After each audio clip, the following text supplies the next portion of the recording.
Matchweek 29 in the books. Arsenal and City cruise to 4-1 victories at the weekend. Manchester United stumble at St. James Park, but grab all 3 points midweek at Old Trafford. On the flip side, Newcastle are rolling and jump all the way to third place. Cover all that was from match day 29 of the Premier League season. Everything from the surging villains to the conclusion of the Graham Potter experience. This is the Premiership Perusal podcast. Manchester City are still alive here. Balotelli, Aguero! Back, Fuchs. And the ball in behind Damian Vardy! It's 11! It's heaven for Jamie Vardy! You are an ostrich. Well, your head must be in the sand. Is your head in the sand? Are you flexible enough to get your head in the sand? Now the fans are shouting every week, Louis van Gaal's army! Louis van Gaal's army! Feet after a fabulous start, the game just got away from you there. I have nothing to say.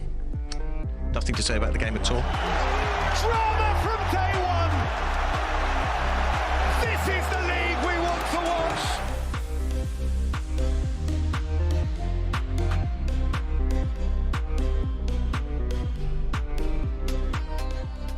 How about that? How you feeling, Sam? How am I How feeling? the hell you feeling? I'm feeling better than Graham Potter. I'll tell you that. Is it better or worse than Brendan Rodgers, too? He's got to feel a little more relieved than anyone. He's like, thank God. He's probably like, oh, I was coming. It was coming. Time to move on. Put me out of my misery. Time to go back to Swansea. I don't think Swansea are coming up for a long time. He'll go down to them. I don't They'll believe bring him that. up. I refuse to believe Lord and Savior. He's going back to Liverpool. He's going back Once to Sunderland. Fraud Jurgen leaves. Speaking of fraud Jurgen, the pitch must have been extremely dry in the second half of this one with Manchester City. The pitch was dry. I have to be brave. I have to be brave and say Didi Hartman is a terrific sauce, and the pitch was dry. I see, yes, yeah. Yes. You might be wondering why everyone is getting sacked, but not me. You might be wondering why And quite honestly, I should be sacked by now. Why no managers in the Premier League have veneers like me, and I tell you, we're doing the Klopp grimace face to each other right now. Everyone just know that. All right. Man City, Liverpool, to the game. No Erling Haaland for City. And this is where the anti-Erling Haaland people are out in full force. Absolutely pecker cranking to this game. As their love for Julian Alvarez knows no bounds. People That's like World Sam. Cup winner Yeah. Alvarez to you. Thank you very much. Continue. Man City pinning Liverpool early. Good chance for Gundogan. Goes wide from close range. Mars has a free kick chance that also goes wide. But Man City kind of susceptible in this one. They're really turning the ball over in midfield. Kind of became a trend. And eventually Liverpool absorbed enough pressure, flipped it into a counterattack. A good run by Jota, a little layoff for Salah to blast it. 1-0 Liverpool. All right, start the game right there. And that's where people like John Morley are saying, get in there. Oh, finally, Mo Salah shows up when it counts. I told you all. I told you. That is Mo Salah. That is the Mo Salah that I know. Get in there. Hold that, City fans. Hold that, City fans. Mahrez responding with a good chance, but skies it. Huge chance for Liverpool as they have a 2-on-1 against Gucci Grealish off a counterattack, and they cannot get the pass off. Tough when your last defender is Gucci Grealish yet. That's just part of Pep's plan. He's just such a tactical genius. Last man back. Put him back there. Amazing link-up play. Sees Jack Grealish played through and squares it for Alvarez for a tap-in. Little chippiness between Grealish and Trent Alexander-Arnold in this one, a little knee to the head and stuff. But goes in halftime, 1-1. This second half, I don't even know what to tell you, Sam, about this Liverpool defense. Close your eyes. Their back four wasn't real. It's like that. There's a pick a couple years ago in Liverpool were playing Man U, and it was like there was like Luke Shaw was the only guy back, and it was like 4-on-1 for Liverpool. That was kind of what this game was like. One switch up about 2 minutes in, and they were already through. A little square ball. 2-1. Kevin De Bruyne not on the passing end of this one, on the receiving end as he taps it in. Alisson almost got there, but not quite.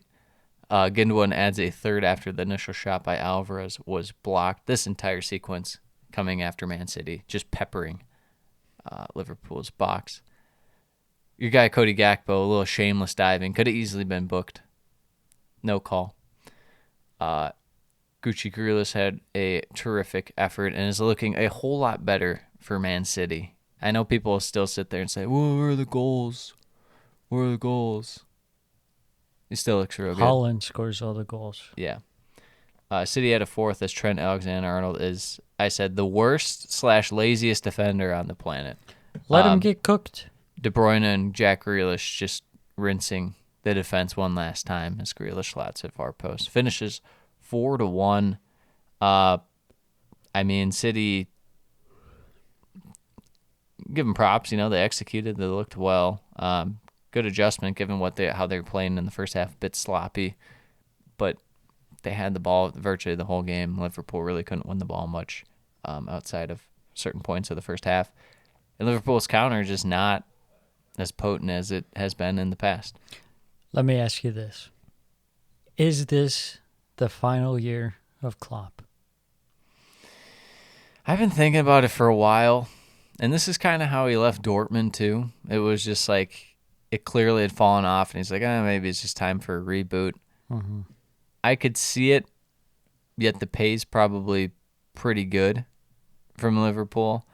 I feel like if they start to just keep up what they're doing, I guess, not even start, just keep up what they're doing with their transfer policies, I think it might just force him out at one point to where he's like, I don't want to be here anymore.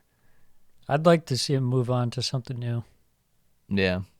What do you think? And he takes over Madrid or PSG? Okay. Yeah, I don't know. Something like that. Just, the Liverpool is run dry. Yeah, just like you don't the pitch. really see much of the motivational, inspirational type. You don't see the what do you call it? Emotion merchant out of him. Trying to think of the word. Passion merchant. I think all the juice of Liverpool has been squeezed, and now you're just left with the owners know that, and they just paid Mo Salah out of yes. It's not good. It's not good, Liverpool. They don't want to spend any money. Klopp, I don't think he cares as much anymore. He's not getting his transfer targets. The results aren't there. His players are letting him down. So I think a lot of it probably comes down to they've achieved a good amount already, and then I think eventually what it'll come down to is transfers. Right? Yeah. And he seems, as much as you might not like his personality stuff, he at least seems like a reasonable manager to get along with the board and stuff. It's not, you don't last 7 years at Dortmund and follow up 7 years at Liverpool right after that without being at least tolerable. That's the thing I don't think a lot of people take into account with guys like, even like Tuchel, their time, they run the board ragged with all these requests and stuff. Same with Conte, same with, guys like Mourinho and stuff. It's just like it's not sustainable the way they want to coach. Whereas Klopp, it's at least a bit more practical in a sense. yeah, I think he should leave at the end of the year before things get too ugly. Anyways, moving on to the next match, Bournemouth versus Fulham. Should Pep leave at the end of the year? Absolutely, please leave. Can I take over as Man City manager and see if I can win the league? Yeah, might as well. I mean, at this point. Then I go Pete Weber mode and scream, "That's why I did it" when I win. Yes. That's why I did it. So we had a pretty good feeling about Bournemouth in this one. Yeah. Home team advantage. Fulham. More Fulham. I was just down on Fulham. They're down. No Mitrovic. Banned for 8 games. That's a bit excessive. Have we It talked is a about bit that's excessive? He barely touched the ref. I get I like a think 3-game, 5. 5 even. Yeah. Not 3 plus 5. Yeah, 8 is a lot. You'd I think I that think he they like made an clothesline the example guy. out of him. Yeah, well, you'd think he'd like clothesline the referee or Yeah. like yank them by the back of his collar. Like brutal. Yeah, so getting into this game, Fulham started the match well, got the opening goal 16 minutes in. Some nice play for him from the Israeli Manor Solomon, Harrison Reed, and then the finish from Pereira. The Jewish Diego Costa works his magic. He says, Fulham, I can save you. Almost a second as the American Anthony Robinson Anthony just Robinson, bro. smacks a rocket off the crossbar. Inter Milan's Anthony Robinson. After that, Bournemouth had a couple chances towards the end of the first half. One for Dango, and then a double chance later on. Solanke, initial attempt saved, and then Dango puts the chance off the bar, but was offside. I thought this was probably Dango's worst game so far. Yeah, He just- and he's still popping up in the right spots. It's just Yeah. not, the execution wasn't great. He But wasn't executing. He yeah. did have a great Microsoft Paint tier edit Yes. for the Brighton game midweek that he tweeted out. If you haven't seen that, go check it out. It looks like something you'd have to make in like a 3rd grade It was computer awesome. class or something. Goes into halftime, 1-0. Second half, early goal from Bournemouth. Tavernier with just a stunning curler from the edge of the box. Perfect shot. Yeah, he's weird. He's one of those guys where he has a lot of quality, but he disappears, and you're like, where'd he go? He's kind of like Buendia in a way. Yeah. Just like, where is this like all the time? Yeah, I think he should be in the team more often than he is or has been lately. But, they've got some more competition now with the guys coming in. Mm-hmm. Shortly after, he had another chance saved at the near post. Then a nervy moment for Bournemouth as Jack Stevens nearly puts the ball in his own net. Neto makes a good save. Then Bournemouth get the winner 79 minutes in. Big Dom Solanke bundles in the rebound from Ryan Christie's initial shot that was saved. Bournemouth come out with the victory 2-1. Massive 3 points for Bournemouth. Perhaps something to build off of. I mean, you don't have a Not choice. really. You have to definitely build off of it. Fulham kind of slipping. This is getting a bit scary for them. What looked like it was going to be a really nice year might just turn out to be an okay to decent year. Yeah. But for Bournemouth, every point obviously matters at this point. And it's weird because they don't really have that one guy. They just have a bunch of guys. So it's like, can you just piece it together? Maybe this is the Tavernier game. Next game will be the Solanke game. Down the road, maybe get the Dango game. There's a path to them Bill. staying up. I just don't feel all that great about it, mainly because their defense. I just don't trust it. Yeah, I think it was a favorable matchup in this one, considering that at this point in the season, Fulham's just kind of like coasting to the end of the season. You Yeah, know, which is not. This is not a good setup for next year when you get to come back.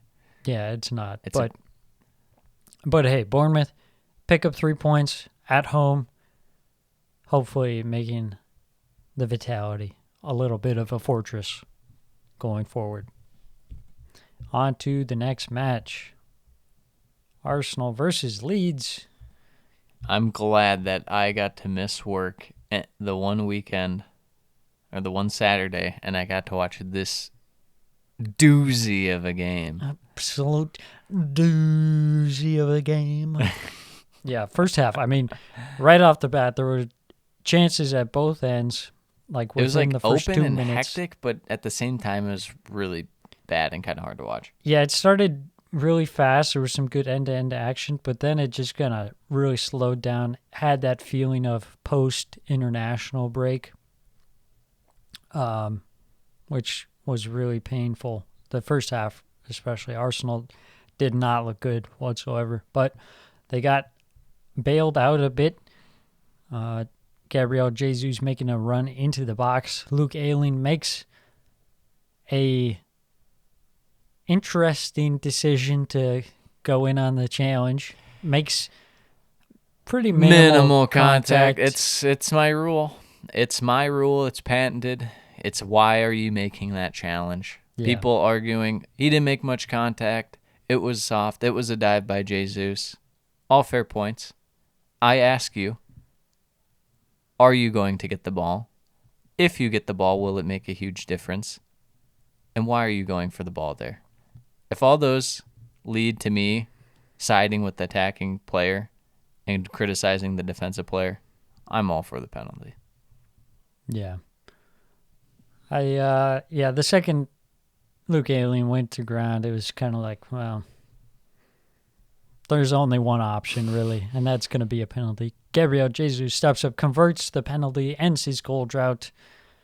Was it really a drought? I mean, Not really. He was for- hurt. Yeah, but, people are calling it a goal drought, so whatever. People that are very worked up about Arsenal being first. Yeah. I've recently found out that of all the fan bases that really hate Arsenal being first, I feel like it's Liverpool that are like the most salty. Oh, I thought you were going to say Arsenal fans. That wouldn't make sense. They hate themselves the No, most. it's Liverpool because all that we're just going to take a break here real quick to dive into this. All Liverpool fans are very upset that Man City was so perfect for the 5 years they were amazing and only got one title, and they feel that City having one down year and Arsenal's going to have a fluke title. That's a As good if point. Man City are like so bad this year and Yeah. Arsenal are so bad this year. Yeah. It's pretty funny, but yeah. Arsenal come out looking much better in the second half. They grab an early goal through Ben White at the back post. Nice move and cross from Martinelli. Popping up again. Ben White, superb game, has to be said. Benny Blanco. Lord Benny Blanco. Do you think he hates the game? I think he doesn't enjoy it. He doesn't watch any games. He's got And I respect that. he's got Andrew Wiggins syndrome. The man's just out here earning his paycheck and, Him. he wants to be on some Respect. beach somewhere tanning. Yeah, he's definitely a guy who would be like influenced by America. I could see him moving just to like San Diego after his playing career, just post up there. Yeah. Or some like random place somewhere in Spain.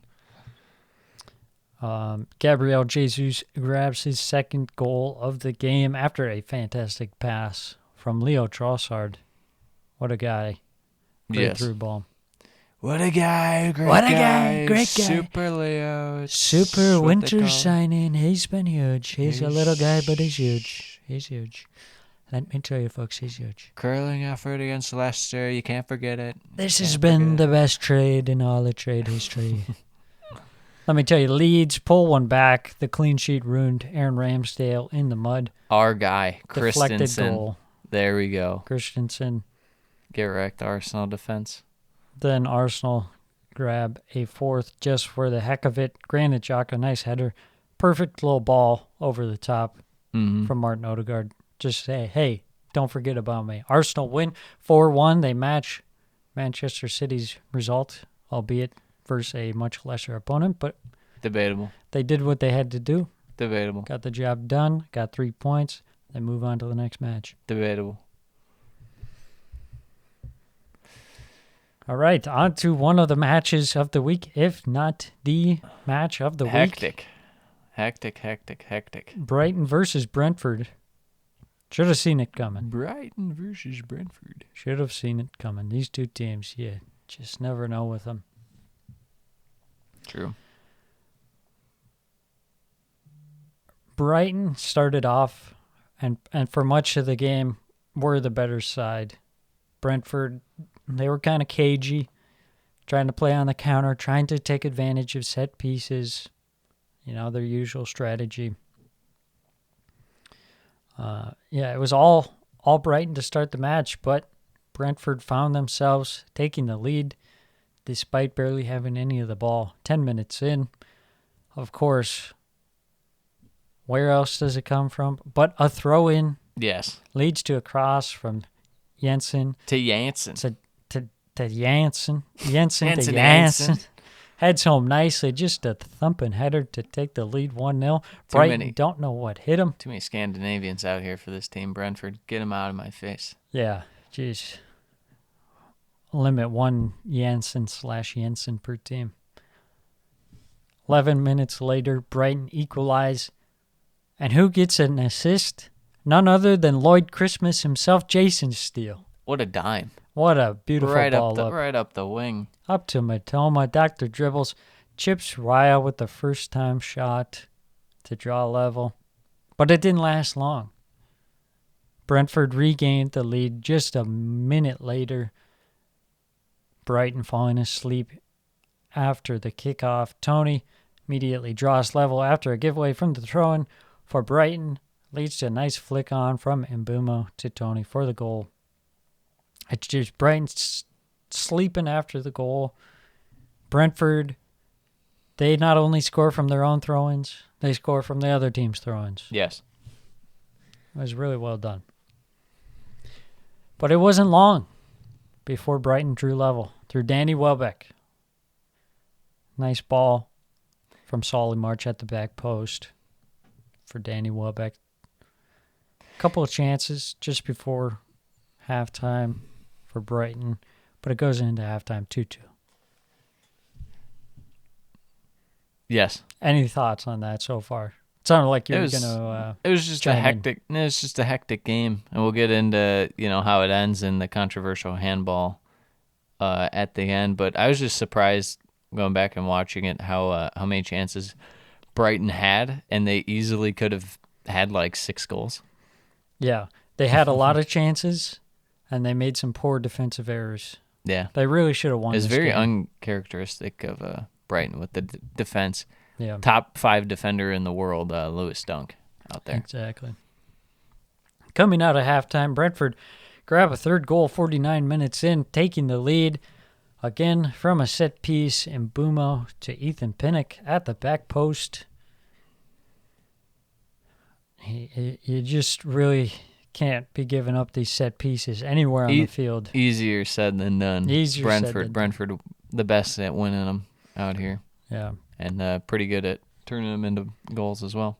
Brighton, much like the first half, in control, pushing for the equalizer. A couple chances. Caicedo has a chance, and then Solly March with a chance. But neither of those able to convert. Big chance for top 5 defender in the world, Lewis Dunk, on the free header, but goes over. And then a big tipping point in the match, 86 minutes in. Aaron Hickey goes in for a desperate attempt to block Undav's chance. But the shot hits his arm from close range, and a penalty is awarded. I thought it was really close for that. I get, obviously, hits the hand, and he's in the box, but I thought it was pretty close. It was close, but I think given the circumstances, it just has to be a penalty. I think given the fact that it's Undav doing it, it shouldn't be a penalty. True, that should negate it. I agree 100%. Get that guy out of here. That should be a penalty because, Hickey, what are you doing trying to stop Undav? He's not going to score. You just let him go. Yeah, exactly. Just let him go, yeah. Let him shoot, let him cross. McAllister steps up, converts the penalty in the 90th minute.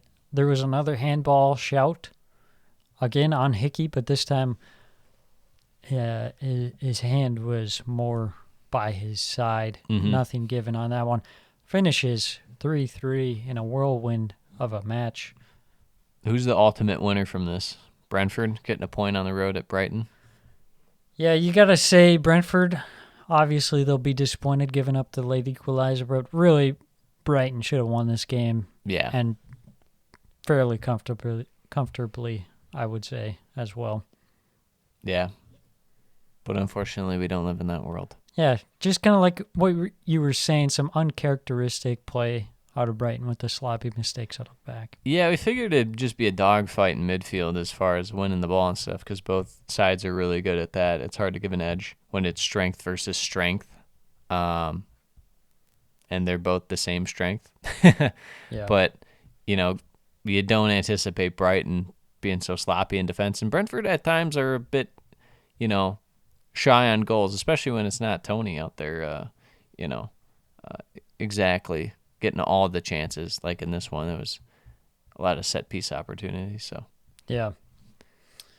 to the Brendan Rodgers Memorial service, Yes. Farewell, they're Mr. lowering Brandon the Rodgers. casket at midfield. Who would have thought Brendan Rodgers to be done before Roy Hodgson? One man comes back to life. Roy Hodgson in his old age. You thought He's he was old reborn. last time, but He's reborn. yeah, he gets younger every time. That's right. We're talking Crystal Palace, first Leicester City. First game back in charge for Roy Hodgson. Last game in charge for Brendan Rodgers. You can imagine how this one goes.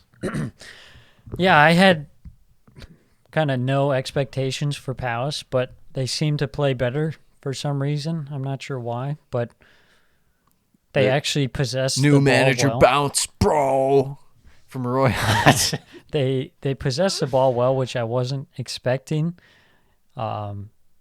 Leicester really had nothing going on. It was a pathetic performance. Yeah, I don't know what there's a lot of Leicester fans out there that think their team is like not that bad and that like Rodgers is a huge problem of it. I think it's probably a mix of even, but it's definitely more so your squad is not up to snuff. It's not very good. I don't know what to tell you. I don't know. I think the squad is not bad. I think they're underperforming. Not this again, They Sam. have the potential to be much better. We've seen that. We've True, seen but some of the results. I really just don't trust their ability to win the ball off teams in midfield that much, unless it's like they're pressing the other team in their final or in their opposition zone third. I feel good about them there, and when they're moving quick, but they just don't do that enough, and I think that's the downfall. Again, having to rely on guys like Soumare and stuff, like it's not Brendan Rodgers' fault, but at the same time, it's like, man, there's got to be another option, surely, right? I think my issue is trotting out Patson Daka. I've literally never seen him do anything that I think like, oh, this guy could be good. You know, Yeah. Iheanacho has a couple games where you're Daka- like, this guy could be good. Daka will score, but it's out of like nothing, and then he doesn't string anything together for like extended periods of time in the game. Has he scored this year? Yeah, he scored like twice, I think. Twice. Okay. Yeah. I don't remember it. I remember he scored one against like Brighton. I'm trying to remember the other one, but I can't. I don't know. I don't think he's good enough. I agree, but Never have replaced Jamie Vardy. no, Obviously, we knew this that's day gonna be would very come. hard, but they've had like nothing going. Especially Iheanacho, he shows flashes, but he, for some reason, never can sustain it. You're just gonna have to go buy a championship striker if you don't mind me telling you what to do, Lester. Yeah. Not much happening in the first half. Wilfred Zaha comes off injured, might be out for a while. Yeah, it looked pretty serious. I didn't see an update on it, but Yeah, I thought he might be out for the rest of the season. well, that could be his last game, Crystal Palace potentially if he goes to Saudi Arabia. Yeah. Goes into halftime, 0-0. Second half, Leicester have their best chance of the game. Dewsbury Hall plays the ball for James Maddison at the back post. Shot nearly gets through the legs of Guaita. And then they do get a goal 56 minutes in through Pereira. Smashes his shot just past Guaita. Ricky P, he's back in action. Yeah. He's a shell of himself, but he's back in action. Right. But it's not long before Crystal Palace draw level. Superb free kick from Eze. Goes off the bar and off the keeper. And Rip in. Iverson. Rip Iverson. White Iverson. White Iverson. Yeah, the same thought at the same time. Great to see Eze. I love that guy. He's a great player. Love watching him play. And We need some like bad. This could be a viral video right here. Just waiting in the wings. Don't feel bad if you take this, lads. Just slow-mo compilation of Iverson like being terrible to White Iverson. Yeah. I'm balling. Ball off the post and off his back and in. Yeah. Another chance later on for Eze that gets pushed wide. Then the big moment comes just before the end of the match. Mateta, the man who has been in no form whatsoever, gets subbed on, grabs the late winner. there was a pretty tough ball that was passed into him. I forget who it was passed by, but he did well to take it, turn, and just hit the nice finish. Let's get to the climax here. Let's get to Jean-Philippe Mateta. Lord Mateta. Out of nowhere. We complain about the strikers the whole time under Vieira because he couldn't get it right which one. And then once you know it, Roy Hodgson and his... the striker whisperer. Yeah, immaculate, infinite football wisdom. Hey, he didn't start freaking IU, so that's enough for me. You start Eze instead IU. Hodgson came back to the club. He's like, oh, you're still here. Oh, you're still here, mate. You're older than me. So anyways, big 3 points for Crystal Palace. Hopefully needed signs of better times to come. Roy Hodgson, protect this man at all costs. We were just talking Palace. Good chance to go down. Now I feel a little better, even though I still don't feel that great about him. I feel worse about Leicester. Yeah. They just kind of suck. I've been saying it. But you know what I haven't been saying? Anything about Nottingham Forest. You know, I was thinking this. I was so excited when Forest got promoted because it's just one of those clubs that hasn't been up for a while. They have history and stuff. I hate watching them. They're pretty hard to watch. It's just a bunch of like shit mercenaries, Brendan Johnson and Gibbs White. And it's like if you really like Gibbs White and Johnson, then I guess it's semi-fun. But even then, you have a bunch of guys where it's like you don't know if they'll be there next year or in probably 2 not. months or what. So it's like it's really hard to watch and kind of get behind them. Yeah, it's they such don't. A weird they team. don't have like a core identity of players. They just have two, Yeah. and I at least you have two. Some teams have zero. You have two to build off of. Maybe get another like ball-winning midfielder, and try getting a center back. That's not terrible. But let's get to this game. Yeah, first chance of the game falls to Brendan Johnson. Sees his shot tipped over. Then nearly an own goal from Niakate hits off the bar. Pretty even match in the first half. Neither side really creating that much for chances. It was kind of just a tug of war. It was a very midfield. Wolves first half, if I do say so myself. Yeah, Wolves. They'd get the ball, go down to the other end. If you want a clinic on what to watch when you're watching Wolves football, this should pop up in the dictionary. Then they just didn't really know what to do. Forrest grabbed the opening goal 38 minutes in. Brendan Johnson scores tight angle to break the deadlock. Nice pass from Danilo to open up the scoring. Goes into halftime. 1-0. Forrest looking good so far at home. They've been good at home. But the second half doesn't go quite as well. Penalty shout on the other side of halftime. Traore goes down in the box. And then a bit of a scuffle ensues. That was great. From both benches. Two staff members get sent off, one from each side. Yeah. No penalty awarded. I thought it should have been a penalty, but I could see it. it was one of those, like, But that's because it's your guy, Adama Traore. that's true. When a defender makes a challenge from behind like that, I feel like they're They're just out like of not position. calling that enough this year, where Yeah. it's behind and there's like a lot of contact. Mm-hmm. They're willing to say like he got the ball more often than not. And it's like if it's from the side or anything, they don't get that, or even the front, especially in midfield in the front, and they get the ball. They're willing to call that a foul, but in the box they'll never give it to him. It's very odd, especially from behind. yeah, it's like you should never be making that challenge, and that should be a penalty. But anyways, no penalty. Wolves, the conspiracy continues on. 63 minutes in, chance for Forrest on the break. Dennis' initial shot is saved, and Johnson put the chance from the rebound wide. Manuel Dennis is just back in the starting lineup out of nowhere, like permanently. How about that? Yeah, Forrest, I don't quite understand how they operate, but they do. We'll get to it, but Steve Cooper might be on his way out. Yeah. Forrest had some half chances, some chances to double the lead that they should have taken better, but really just kind of made a mess out of them. And they had to pay for that because in the 83rd minute, Neto's block shot falls to Podence, rifles home his shot. Best player on Wolves. When I say Neto, do you think of Neto on Wolves or Bournemouth now? Probably Neto on Bournemouth. That's how I Bournemouth. feel. This guy just had his swag jacked, and he's been in the league like 3 years. Yeah, Neto His too. name's just stolen. And then Oh, yeah. This was the highlight of the game. very strange moment in the 91st minute. There's a VAR review, and it looks like Podence spits at Brennan Johnson. You don't see any spit, but it sure looked like he was making the spitting His motion. lips were pressed together in a spitting motion. And his cheeks like puffed out like, Yeah. And Brennan Johnson touches his face yeah. and says, "Oi." What was that? Super weird. I think you should anticipate that he did spit on him because he's a little guy and they're feisty. The little general. Yeah. You know, maybe he was just going for the Lance Stevenson.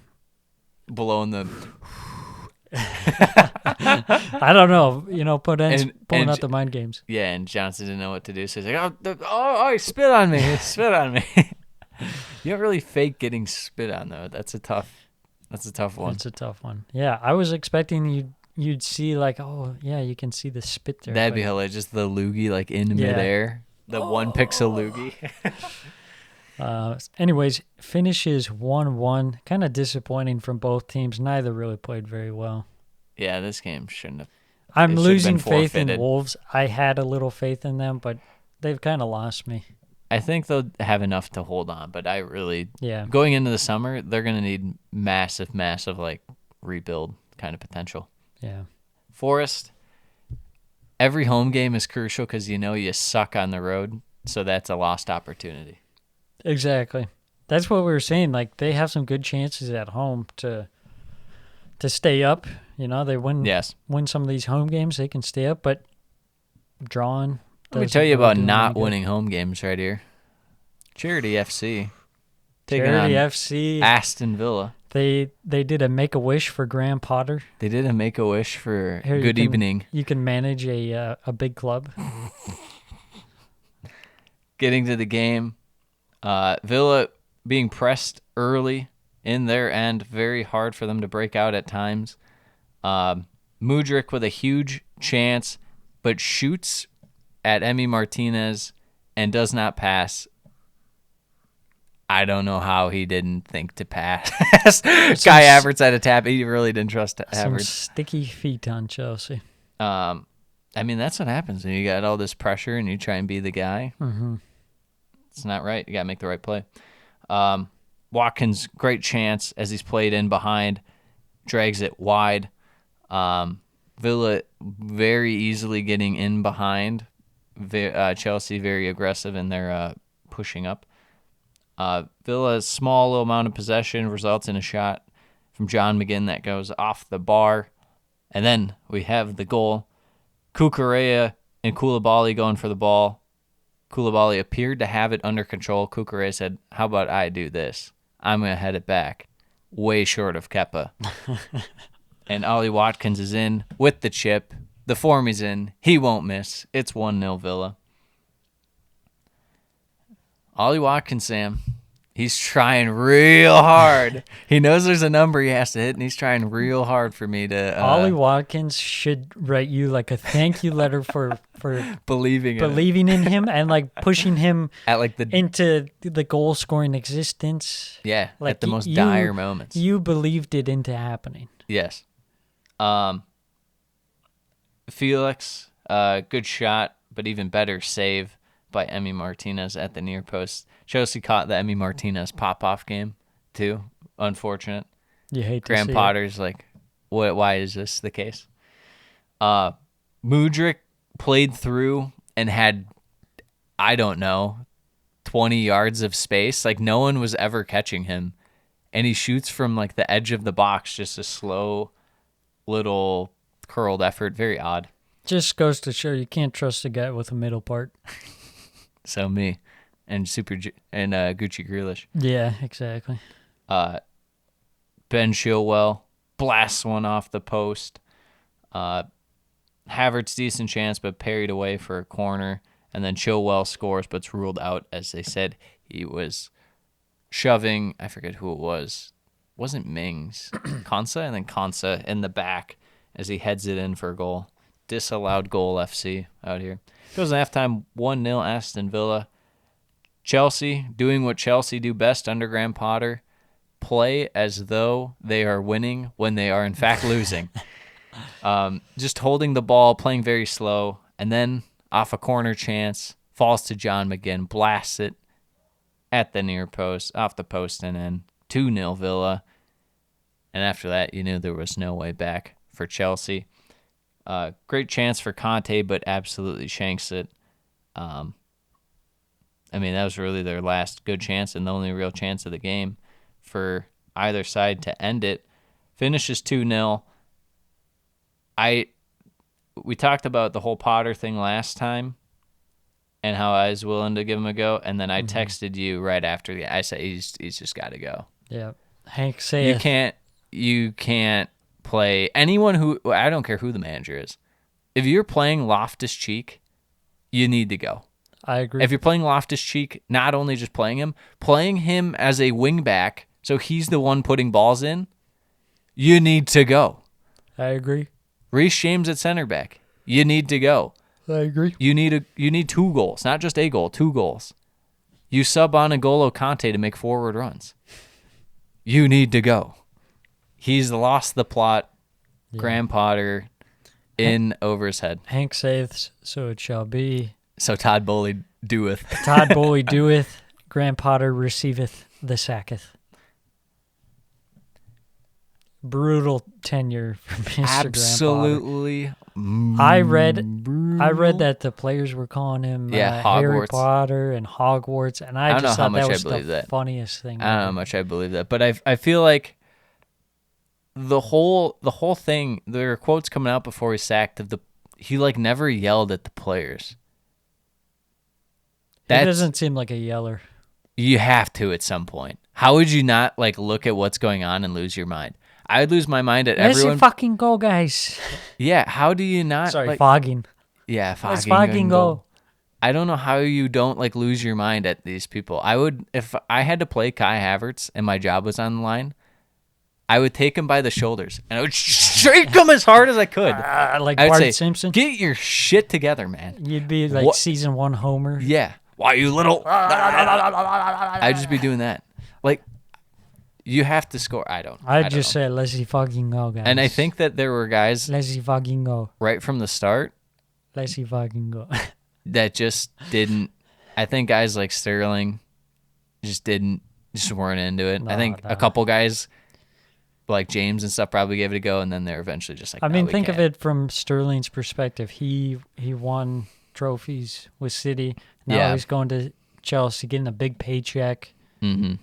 You know, he's just there for the money. I think Chelsea trying to do what a team like Tottenham should do in terms of small rebuild, not big name guy. This is just sign number 1, Potter. You should have just went for the big move. And you kind of did go for a big move, but big move in the wrong way. Graham Potter. I think this just pinpoints him as a David Moyes tier manager, right? He's not going to get another chance at maybe Tottenham at top 6, but it's not United, it's not Arsenal, it's not City. Well, there's time. He's pretty young.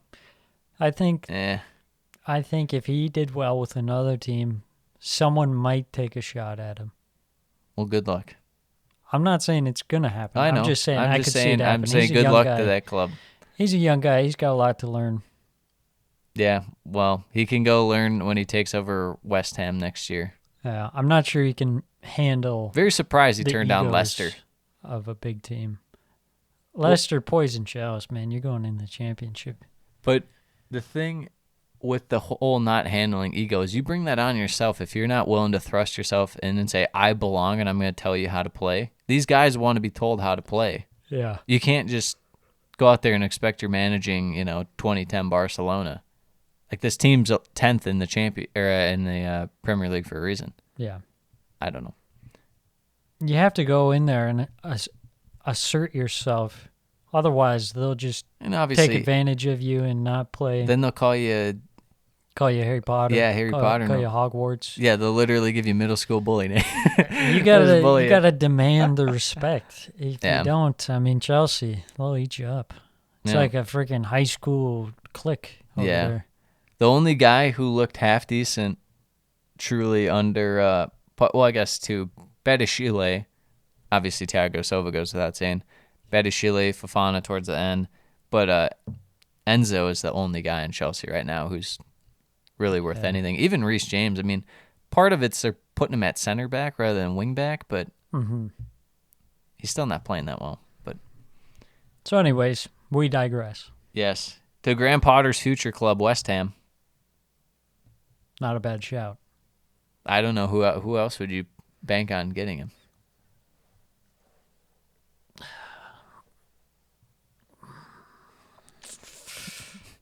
I couldn't imagine a team like Forest or Leeds, given what he just had to go through at Chelsea. Yeah, Brentford if Thomas Frank leaves. maybe. Okay, let's get to this game. Southampton, West Ham. Southampton on the front foot early. Kind of balances out after that, and West Ham get a free kick chance, which leads to a goal. Aguirre, header, and the VAR review, which took insanely long, Sam. I don't know what to tell you. It was like clear as day. It was just a goal. He wasn't offside. No one was offside.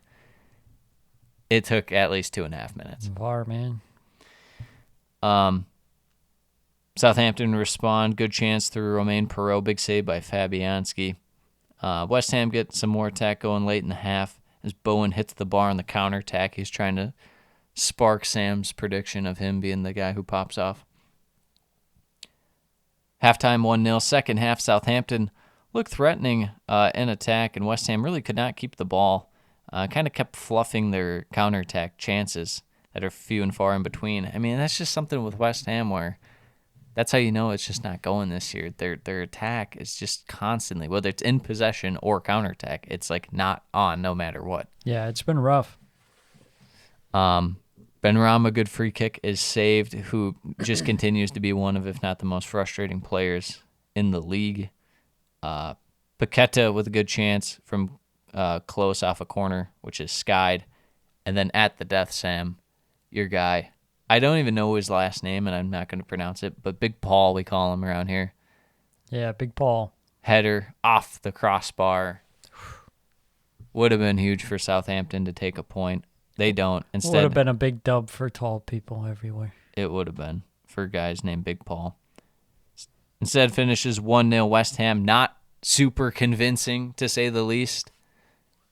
But I guess if one team deserved it, I don't think either team deserved it. 1-1 probably would have been a fair result. But Big 3 points for West Ham. Moyes lives to see another day. yeah, I think they'll keep him till the end of the year, even if they get I think 18th. so. Honestly, I don't see the point that I who don't are you see bringing in to anyone to bring in that would upgrade the team right now. besides Big Sam? Besides Big Sam, yes, of course. Moving on to the next game, the big match of the week: Newcastle versus Manchester United. That was just so generic. Thursday, the big match. The big match. This one's for all the marbles. Two teams who don't like each other very much. Going at it for third place. For third place. This one's gonna be a big one. Sam, tell me why every chance lately for Newcastle feels like it falls to Longstaff. You know? It just do be like that, I guess. Yeah. It do be like He that. had a few early chances, and he had one that was very, very scuffed from like point blank. Also, we haven't talked about this with Man U, but why do they play Wout Weghorst? I don't know. It's such a meme. He's such a so meme. bad. It's such a meme. There's no He's way. like a placeholder. There's literally no way that neither you or I could do better or as well as him. Like it's Hard to do much worse. he doesn't do anything. Yeah. Like not even like you feed it to him and he has hold up play and like wins a foul or anything or like gets some corner headers. Like it's nothing. Yeah. Newcastle, after about 10, 15 minutes, really start to dominate. Every cross feels like a good chance. David De Gea, huge double save. The improbable second save was uncanny. I'll never understand why people have such a hard time. Either they hate or love De Gea, and there's no in between. He's interesting. He's an interesting fellow. I feel like he had that year after the Euros where he was so bad that everyone just like kept saying he was bad, and it's like he's not nearly as bad. Terrible World Cup too. It was the 2018, yeah. He had a bad World Cup, and then the year after he was bad. Yeah. And like everyone's just still on the like he's bad, and it's like he's not that bad. No. Those were like Bazunu numbers he was putting up out there. Yeah, that was brutal. ASM this game was absolutely, he was cooking. Say Max Ullman. Undoing. And I got one man on me on him. Longstaff. So we again. Gucci. He wearing Gucci. So we Gucci.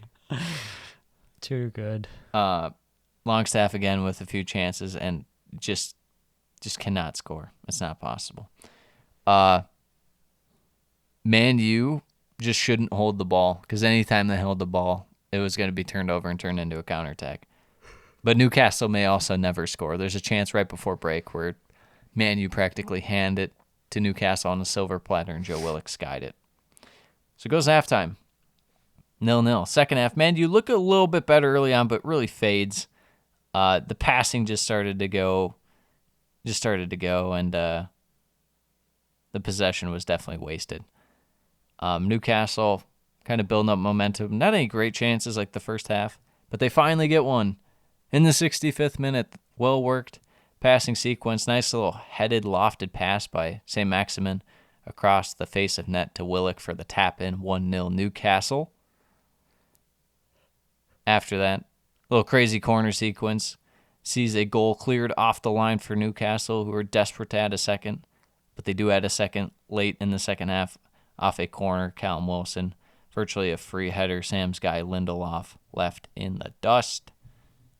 Finishes 2-0 Newcastle. This was a horrible United performance. I think my biggest regret from last pod was just really forgetting how bad United can be without Casemiro. Mm-hmm. And the fact that they're going to be without him for a while. So they are just back in the thick of things for Champions League race. I thought they were comfortably going to be third or fourth. No, there's no way now without Casemiro for a good while. Yeah, but what about this? Second half of the season, gonna have a title charge. They're in it still. They're in it. Yeah, what's your goal differential now? +4? Villa's still in relegation territory, and Man U's still in the title race. I live 6 weeks behind. I live in delusion land. Just so like Tottenham Hotspur, living in delusional land. Wasting away in Tottenham delusion land. Hotspur Stadium. Some people say Harry it's Harry Kane's game to to win. blame. But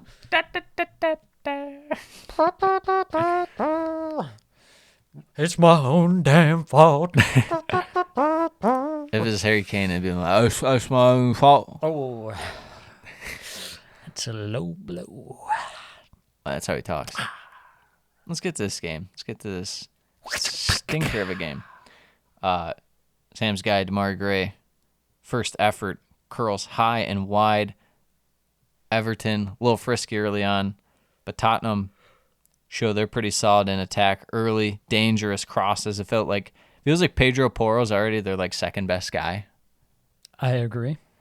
He was doing very well. Sam's guy Dwight McNeil saved a goal with last-ditch effort to block Pedro Porro at the very last second. Would have been a tap-in. Everton really worked their way into the game, but don't create any major chances. Just kind of like stay afloat. Good chance, I guess, for Doucouré on a free header, but he was running like to the ball. It was very odd, but it was a very bad header. Halftime, 0-0. Second half, Sam's guy Doucouré gets a red. What are your thoughts on this? Because it seems like I love me some Sean Dyche, but him saying that he might have snapped an eyelash. Yeah, after he literally That was clawed hilarious. he clawed Harry Kane's face. I think it was kind of both sides. Obviously, so stupid to do that from Decore, but Yeah. also Harry Kane made a meal out of it, that's for sure. You got Claude. You got Claude. I've never seen a team look so stinky trying to close out a game against 10 men in my life. Sam's guy, once again, there's a lot of Sam's guys in this game. Michael Keane, horrible foul as I think it was Kulishevsky was like running away from net. He's like, how about I just lunge right into you, bro? Kane penalty slotted 1-0. Tottenham have the lead, trying to sit on all 3 points. Everton, a few shots in the half, nothing really troubling the keeper, as Lloris was back in net. But Everton definitely playing as the better side. Gonagay had a good chance that was saved over the bar. And then Lucas Moura, red card. I'm not sure what he was thinking. Forgot this guy still existed. Yeah, Tottenham fans probably wish he didn't right then and there, because why was he making that challenge at the end of the game? What an idiot. Gets a red, and then Sam's guy, again, This guy steps just up. does it to spite me. He does it. I He swear even to got God. he even got Martin Tyler, which is hard to do these days. He got him excited. Give him the oh, give him one of those. Finishes 1-1. Pretty solid result for Everton, and given the fact how Tottenham played, honestly, solid result. Poor performance for Tottenham, subpar for Everton, but I think you just take the result if you're both these clubs because they're both well shit. Yeah. Stinky clubs. Yeah. Absolute the stinkiest. Stinky. Oh, moving on to the midweek matches. First up, we got Bournemouth versus Brighton. We probably got to start moving a little faster. We're going to be here for a while. No, we got, 4 games left? 6 games left? Yeah, we 6 have games. 6 games. And we got some predictions. We got this. We'll fire through it. So anyways, Bournemouth versus Brighton. Interesting game. Brighton, you expected to hold the ball better than they did, but both sides kind of giving up the ball fairly easily. Bournemouth, for some reason, decided they need to play out of the back. They did. I'm not sure why. They but, did. They did. Mr. O'Neill says so. 27 minutes in, young Evan Ferguson, he amazes us. And he did it again. Scores via a fantastic back heel flick. Nice ball up from Dunk to Estupinan. And then the assist from Mitoma. A couple chances for Bournemouth before halftime, 36 minutes in. Solanke, shot saved by Steele. Hard shot, but not too hard of a save. And then just after that, best chance of the game for Bournemouth. Jeff Lerma plays Traore in 1v1, but Traore puts it just wide. Disappointing not to convert that chance. Goes in halftime, 1-0 Brighton. Second half, nearly a chance for Big Dom Solanke, but top 5 defender Lewis Dunk makes an important block, and the chance goes just over the bar. Another chance for Ferguson to add a second goal, but flies high and wide, and then a couple chances for Pascal Gross. That one deflected wide, and Neto made a nice save on the other. Brighton establishing themselves more so in the second half with some better possession. Bournemouth didn't have very much going on. Another save from Neto, and then Brighton getting the second goal from substitute Enciso. Good composure. Scores his first Premier League goal. Brighton walk away 2-0.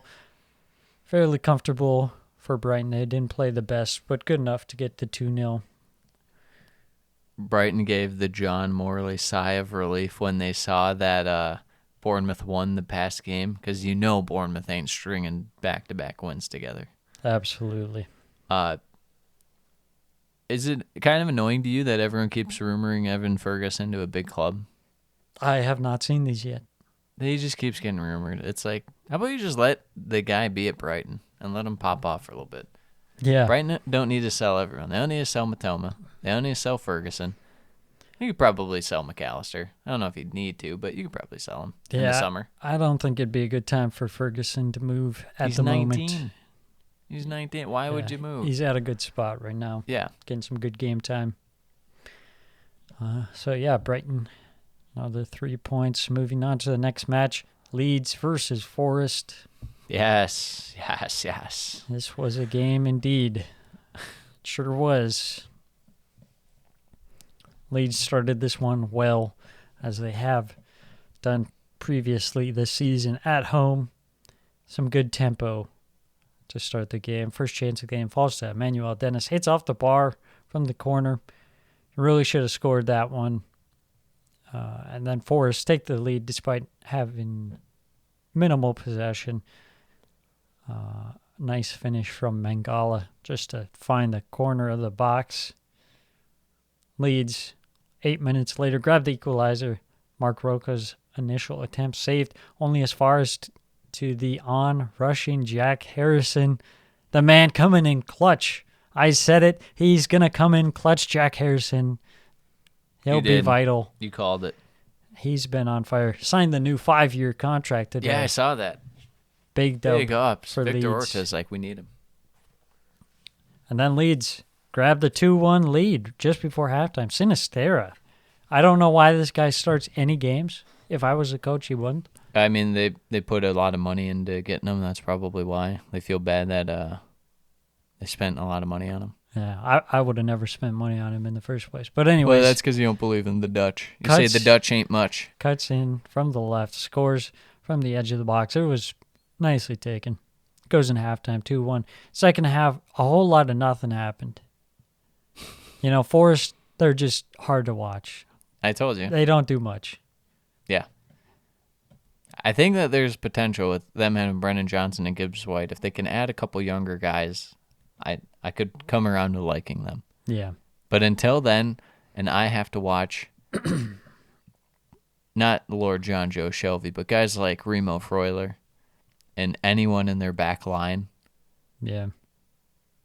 I'm not a fan. It's tough, especially away from home. Not much going on. Yes. Really only chance of the second half. Bad giveaway from Felipe and Nico Williams leads to a chance for Pat Bamford. Which wasn't taken, I guess? Which wasn't taken. Okay, I figured. It's Pat Bamford, lads. Yeah.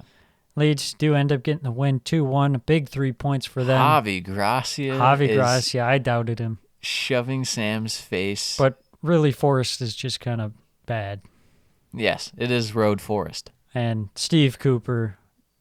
I mean, might get sacked. We didn't talk about last game. I mean, I don't get the point of sacking him now. Yeah. Your team is what it is.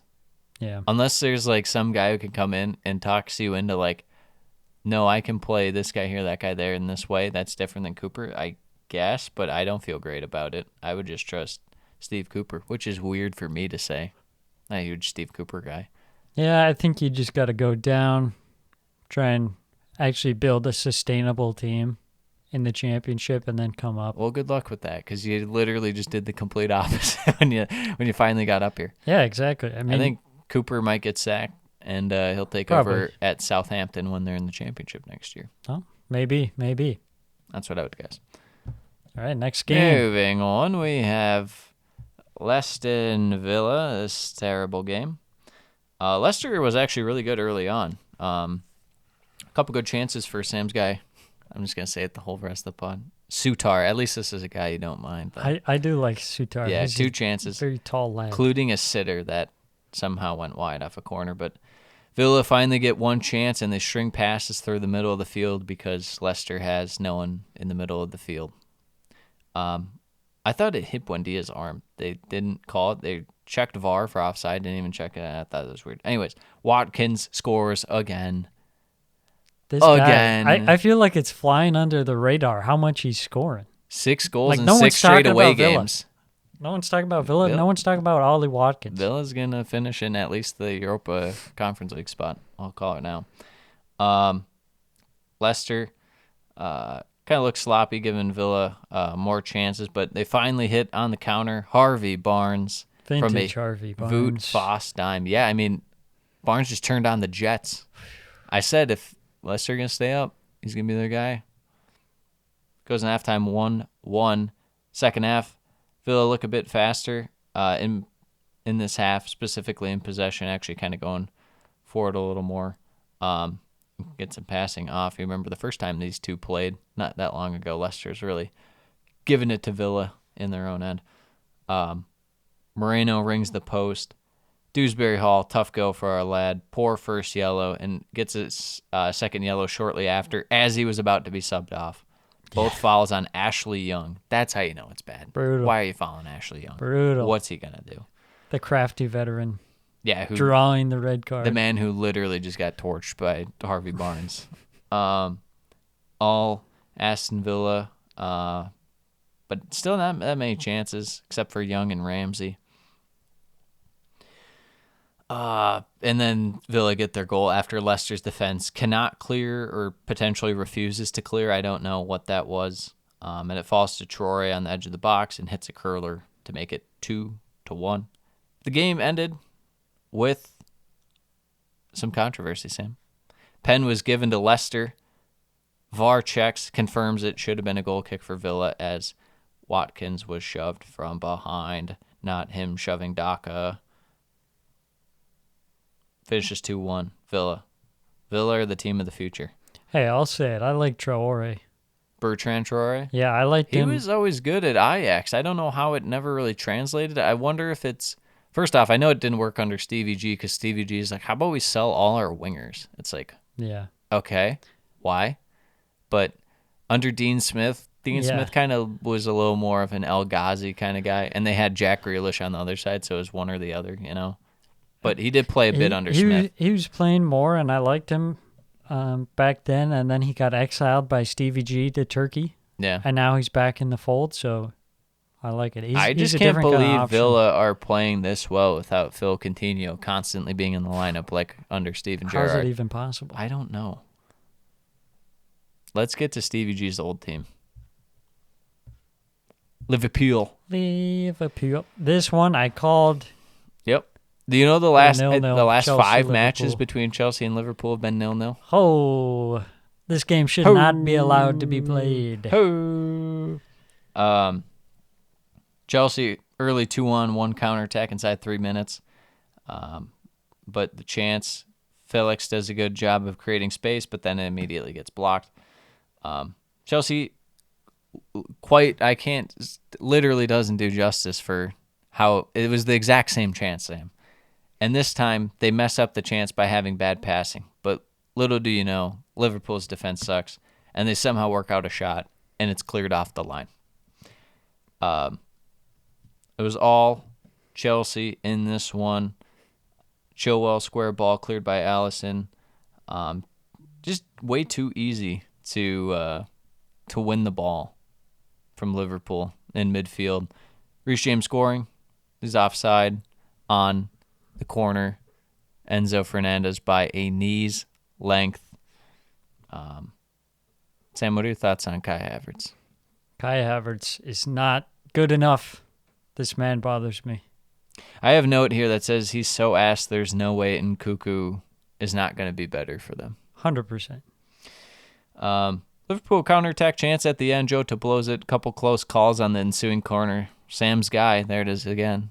Take a shot for that line. Fabinho puts it wide. Second half, Kovacic clear on net, skies the shot.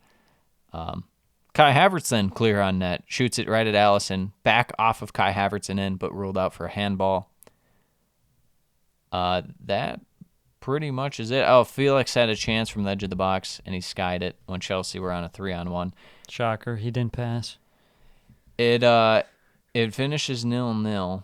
Liverpool, I can't describe how bad they were in this game. Like, defensively, they weren't organized, but they couldn't get anything going forward. Their best chances were, like, Nunez just, like, running with the ball, and it still wasn't even close, like, to getting towards net. It was just, like, him running to the corner. They look just so lost. Yeah. They don't have any dynamism in midfield, whether it's winning the ball or passing the ball forward. It's just they have some attackers and I guess, air quotes, defenders.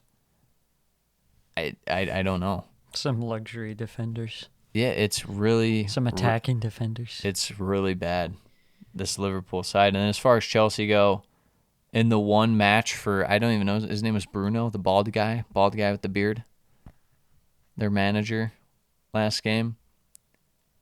But I think it just goes to show that it's beyond Tuchel and Potter in a sense. And that's kind of why I think people are willing to be like, Potter deserves a bit more time. The quality of player at Chelsea right now with their form is so bad. Like, I don't know what to tell you other than Enzo and a couple of the defenders are the only ones really worth anything right now. There's a couple guys playing like at their, what I think is their level. Kepa's probably playing at his level. Mm-hmm. But there's a lot of guys that are playing below their level, and then there's just guys who aren't good enough. So it is what it is. Chelsea stink. Liverpool stink. Agreed. And that's why it's 0-0. At least they didn't have the nerve to put that one on like NBC. Well, they had Leeds and Forest on, which is also dire. They should have had Villa Leicester on. But true. Last couple games here, United, Brentford. Both teams feeling each other out early on. Not much flow to it. Then Man U kind of break out some attacking sequences, but really kind of settled for long distance efforts. Then they get a set piece goal. Well worked. Nice passing. Falls to Rashford, who slots it 1-0. Second half, Man U able to possess, but not much edge to their attack. Any moment they could be caught out. Brentford tried to spring a counter, but Brentford really was not on it in this game, to say the least. They could win the ball, but they couldn't really set up any, dead ball scenarios or anything. But, and even at times they were struggling to win the ball. Man U saw chances to put the game to bed, but skies and shanks galore, Sam. They couldn't do it. I saw that it finishes 1-0 United, by the way. Solid result. Not a good performance by either side, but a result that was needed for United, to say the least. Would you like to guess how many times Bruno Fernandes lost possession in this game? 10 times. Higher. 15 times. Higher. 20 times. 19. Wow. 19 times. Wow. You got to try to do that. That's times. impossible. How do you lose the ball 19 times? That's crazy. Jerry. Jerry. You lose the ball 19 times. 19 times. All right. To the last one. Last game, West Ham versus Newcastle. Oh, my gosh. If I told you West Ham was unlucky in this one, would you believe me? No. No.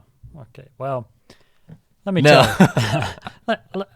Let me tell you. It was a weird game because Newcastle actually played, or West Ham actually played not that bad.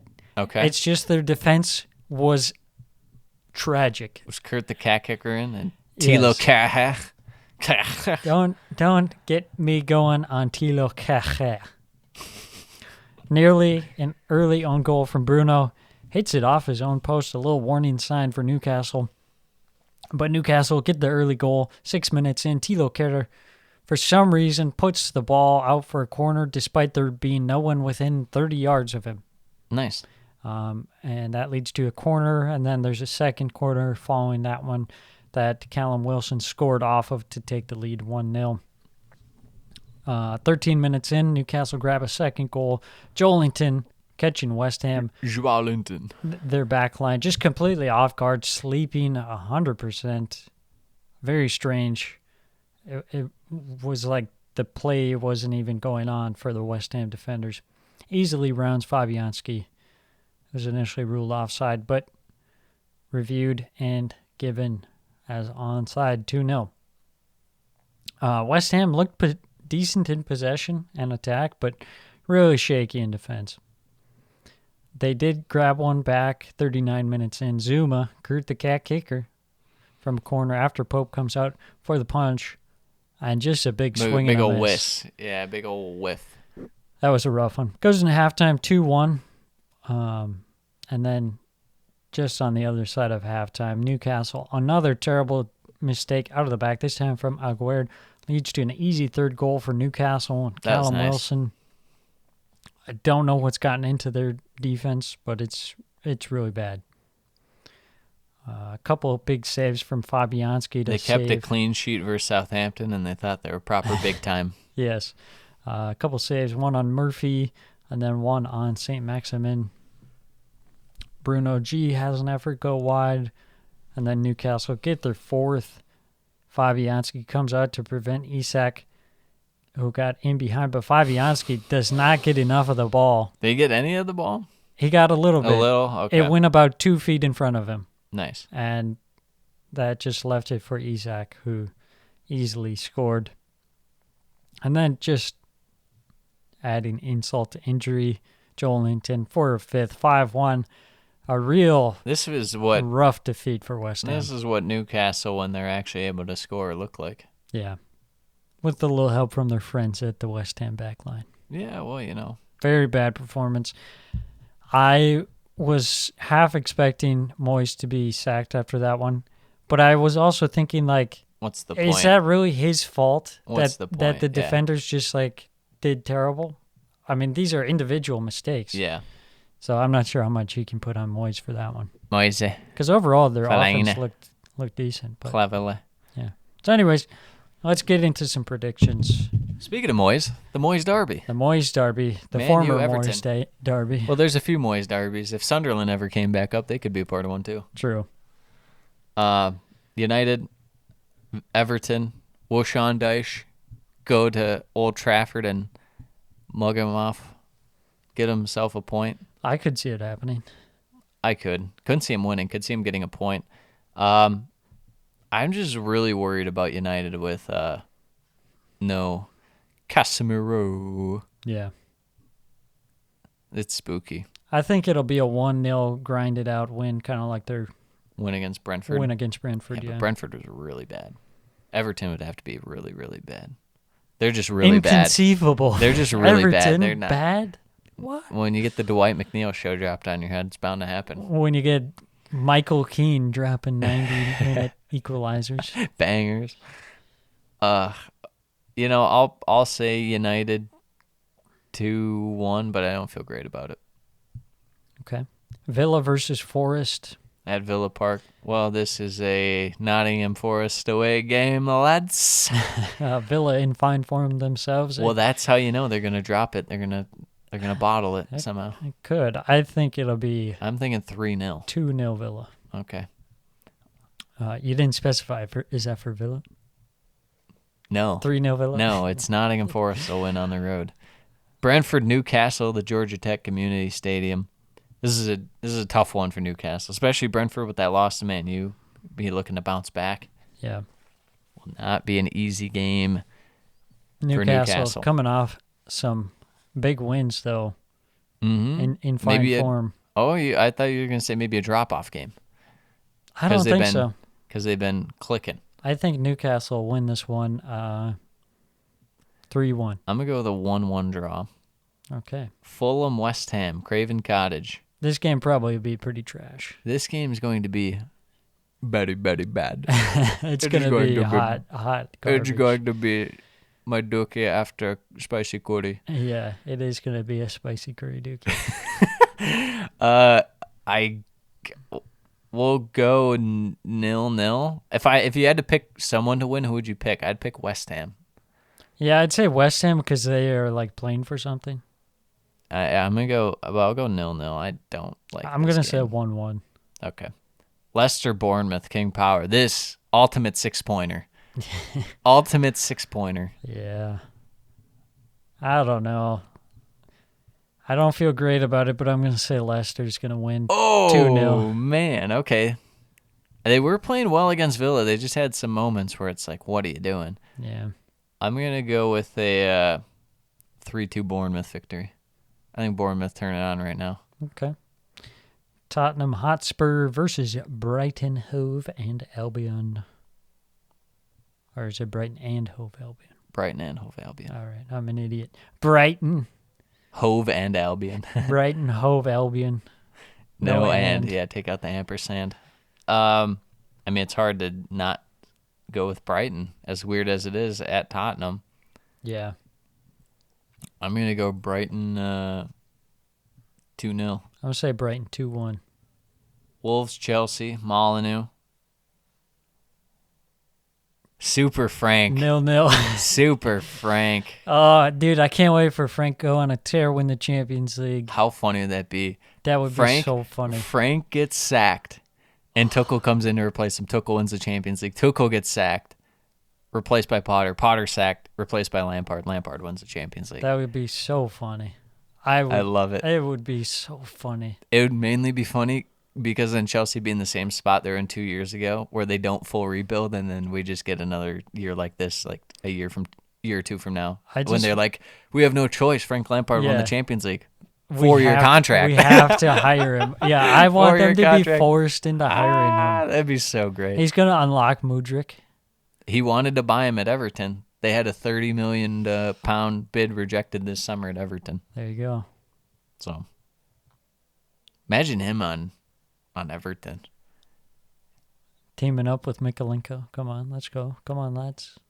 They'd never be able to get him service. He'd just be running around. Yeah, that's true. I'll say Wolves have been pretty poor lately. I'll go the Chelsea 1-0, and it'll be on like a penalty. I'm going to say 0-0. Southampton versus Manchester City. NBC game of the day. Ruben Sellers, man. This is the game we love to watch. This is 4-0 City written all over it. No, City dropped points here last year, bruh. Yeah, not going to happen this year. I'm saying 2-0 City.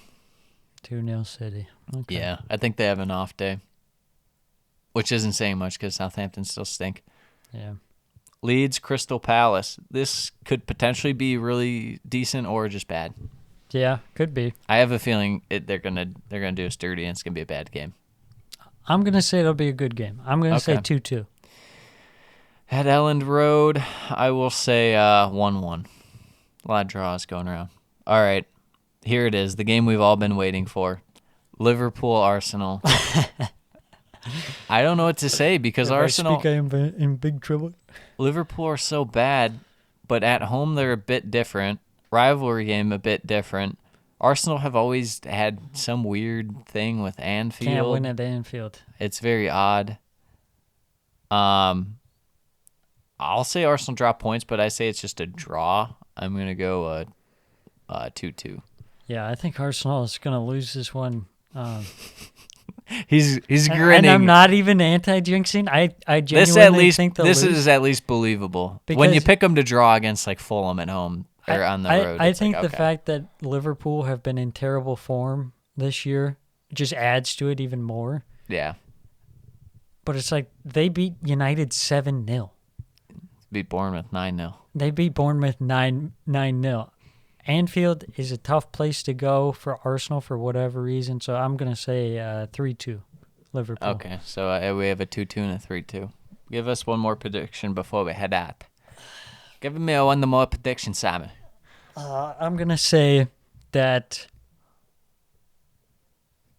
I will really want to change my Leicester-Bournemouth prediction. 3-2 Bournemouth. I can't predict Bournemouth to score 3 goals. What was going through my mind, Sam? Yeah, I don't know. I'm just going to go with a 1-1 draw. We're going to change that. A lot of draws this week out of me. I'm going to say...